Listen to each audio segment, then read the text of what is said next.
everyone, I am Aradhna from LearnoHub, a free learning platform where you can learn math, science, SST absolutely for free at learnohub.com.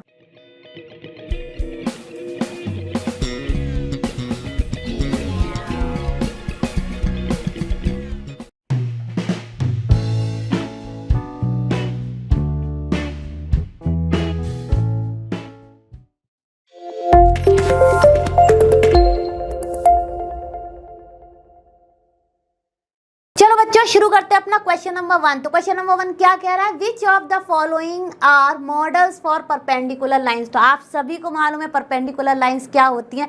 जब दो line एक दूसरे को intersect करें 90 degree पर, तब हम कहते हैं कि वो है परपेंडिकुलर लाइंस। ठीक है, अब देखिए हमें कुछ यहाँ पर क्वेश्चंस दिए हैं और हमें पता करना है कि क्या वो एग्जाम्पल्स हैं परपेंडिकुलर लाइंस के या नहीं। तो चलिए फटाफट देखते हैं। ए पार्ट में है the adjacent edges of table. तो टेबल कुछ इस तरह का होता है ना, आप सब क्या, या तो रेक्टेंगल होता है या स्क्वायर होता है, लेकिन अब डिफरेंट शेप्स के भी आते हैं। लेकिन जब हम देखते हैं कि टू एडजेसेंट साइड्स जो हैं आप इन जनरल फॉर्म में लेंगे तो वो हमेशा होती हैं एक दूसरे के परपेंडिकुलर, राइट। तो ये एक होता है हमारा एग्जाम्पल परपेंडिकुलर लाइन का। तो हम लिख देंगे यस परपेंडिकुलर लाइन। ठीक है, नेक्स्ट हम देखते हैं अपना बी पार्ट।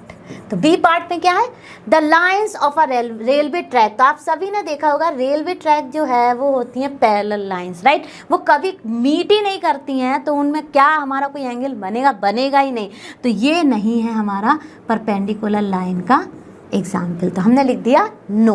अब देखिए the line segment forming the letter L. ये तो आप सभी को पता है कि एल हमारा बनता है वन स्टैंडिंग लाइन और वन स्लीपिंग लाइन से। ये तो आप बचपन से पढ़ते आ रहे हैं। और इन दोनों के बीच में होता है हमारा 90 डिग्री। तो ये है हमारा एग्जाम्पल परपेंडिकुलर लाइन्स का। तो इसमें तो कुछ सच बताने वाला है ही नहीं, आप सभी को मालूम होगा ये।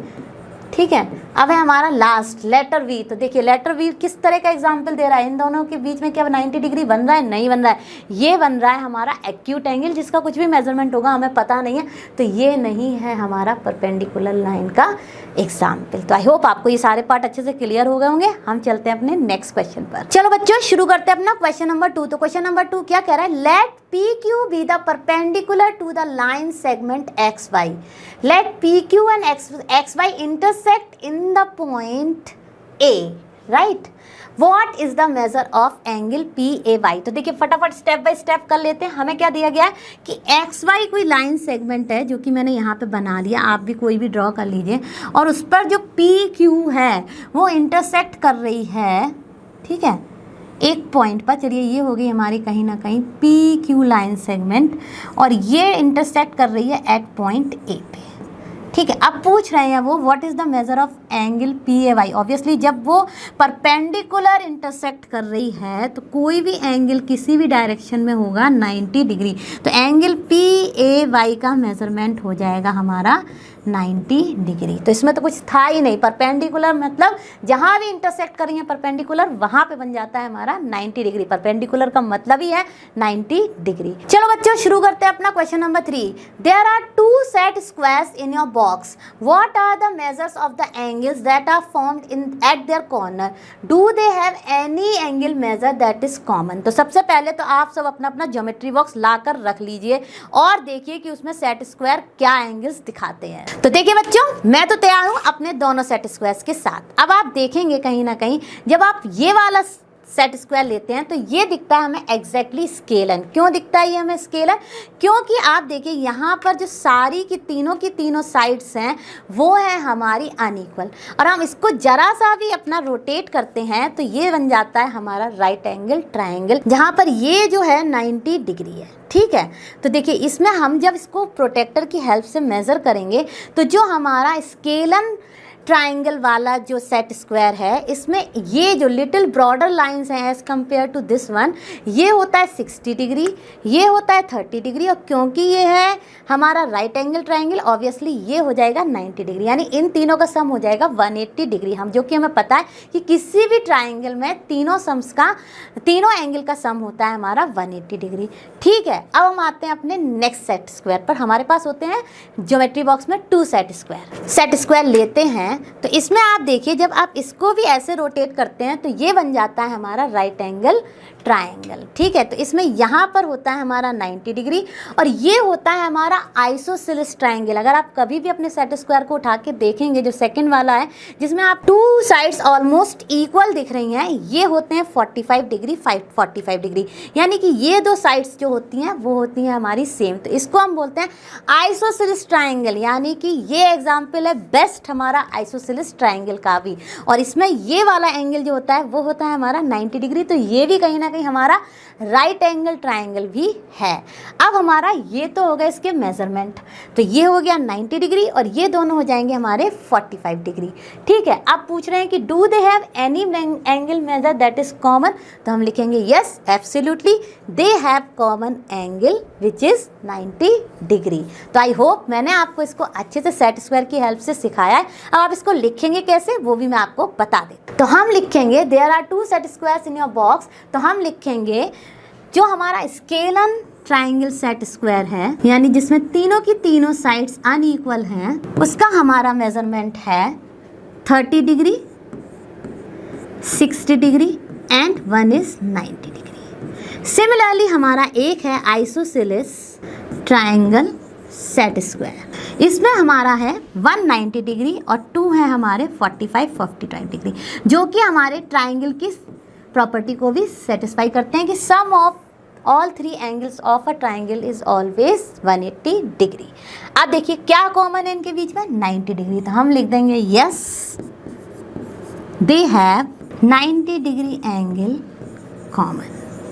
है ना कितना आसान। तो आपको आंसर भी लिखना आ गया होगा और आपको अपने सेट स्क्वायर के बारे में सारा कुछ समझ में आ भी गया होगा। तो अब हम चलते हैं अपने नेक्स्ट क्वेश्चन पर। चलो बच्चों शुरू करते हैं अपना क्वेश्चन नंबर 4। तो क्वेश्चन नंबर 4 क्या है, study the diagram the line L is perpendicular to line M is C equals to EG। अब देखिए सबसे पहले तो हम देखेंगे जो हमें गिवन फिगर है वो एग्जैक्टली हमें क्या दिखा रहा है।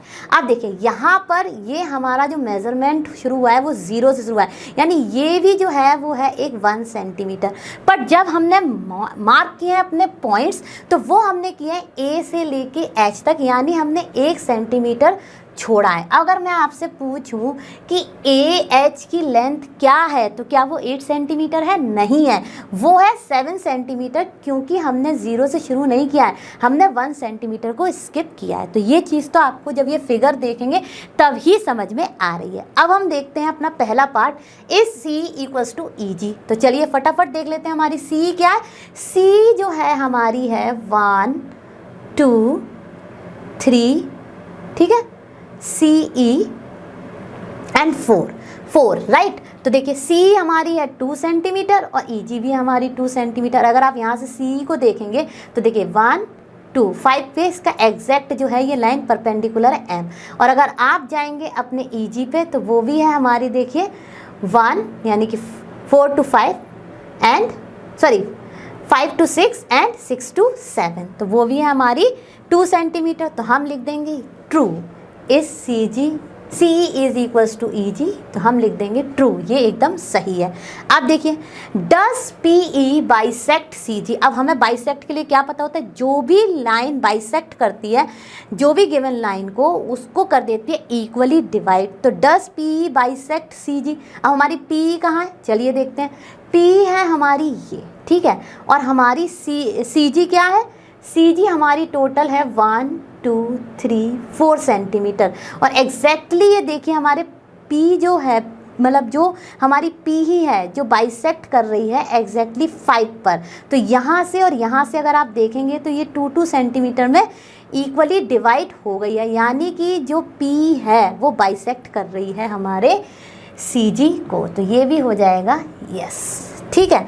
Identify any 2 line segment for which P is the perpendicular bisector. अब परपेंडिकुलर बाइसेक्टर क्या, एक तो वो 90 डिग्री बनाता तो वो एग्जैक्टली 90 डिग्री तो बना ही रही है, आप देख सकते हैं अपनी P।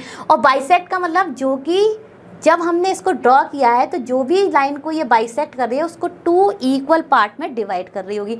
तो चलिए सबसे पहला तो हमारा हो जाएगा, अगर आप देखेंगे यहाँ पे तो देखिए अगर हम यहाँ से लें तो ये यहाँ से यहाँ, और ये देखिए यहाँ से ये हो जाएगा 1 2 3, ठीक है। तो अब देखिए अगर आप देखेंगे अपने 1 2 3 4, तो एक तो हमारा क्लियरली आ गया CG, ठीक है। Identify any two line for which P is the perpendicular bisector. तो अगर आप देखेंगे तो यहाँ से देखिए क्लियरली, अगर आप यहाँ से देखेंगे 1 2 3 4, तो ये तो बाइसेक्ट कर रही है एग्जैक्टली 5 पे, तो ये हो गई हमारी CG।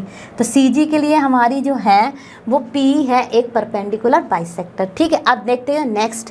तो नेक्स्ट हमारी क्या है, अगर हम यहाँ से देखें तो 1 2 3 4 5 6, तो अगर हम अपनी BH को लें तो देखिए यहाँ से भी 1 2 3 सेंटीमीटर और यहाँ से भी देखिए 1 2 3, तो यहाँ इसने एग्जैक्टली इसको बाइसेक्ट किया है, तो एक लाइन हमें मिल गई BH, यानी कि परपेंडिकुलर बाइसेक्टर किसके लिए हो गया, ये BH एंड CG के लिए। अब देखिए हमारा जो D पार्ट है, D पार्ट क्या है, are these true AC is greater than FG। तो चलिए AC हमारी कितनी है 1 2 सेंटीमीटर, ठीक है। AC है हमारी 2 सेंटीमीटर, ठीक है। अब हम देख लेते हैं अपनी FG जो हमारी है वो है केवल 1 सेंटीमीटर, तो यस ये भी हो जाएगा ट्रू। AC जो है वो बड़ी है हमारी FG से। अब नेक्स्ट देखते हैं CD is equal to GH। तो CD कितना है हमारा, CD तो केवल इतना ही है, तो ये हो गया हमारा 1 सेंटीमीटर 3 से 4 तक, राइट।